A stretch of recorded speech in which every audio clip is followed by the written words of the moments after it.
होली भारतर पुरातन पर्व मध्यरु अन्यतम। जदि आमे होलीर उत्पत्ति किंबा होलीर इतिहास विषय आलोचना करिबा तेबे होलीर वर्णना अनेक पौराणिक कहानी रे मिलिथाए। पृथ्वी रे पूर्वरु देवलोकरे रंगर पर्व होली खेला जाउथिला।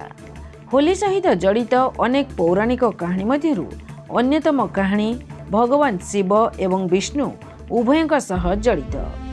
पौराणिक कहानी अनुसार विश्वर प्रथम होली प्रभु महादेव खेलुथिले। एही कहानीटी प्रेमर देवता कामदेव एवं तांकर पत्नी रतिଙ୍କ सहित जड़ित। एही कहानी अनुसार जेतेबेले भगवान शिव कैलाश उपरे तांकर ध्यान रे मग्न थिले तापरे तारकासुर को बद्ध करिबा पई कामदेव एवं रति शिवंकु ध्यान रु उठाइबा पई नृत्य आरंभ कले। रति एवं कामदेवଙ୍କ नृत्य द्वारा भगवान शिवंकर ध्यान विचलित होईगला, जहा फल शिव क्रोधित होई सेही अग्नि रे कामदेवंकु जाली देले।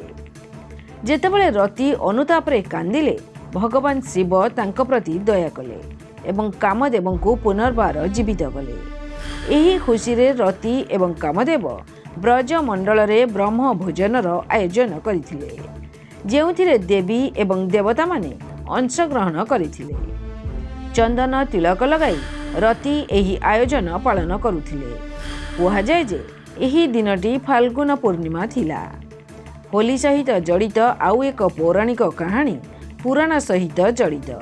एही अनुसारे ब्रह्म भोजनर आनंदरे भगवान शिव डंबरू बजाइथिले एवं भगवान विष्णु बंशी बजाइथिले।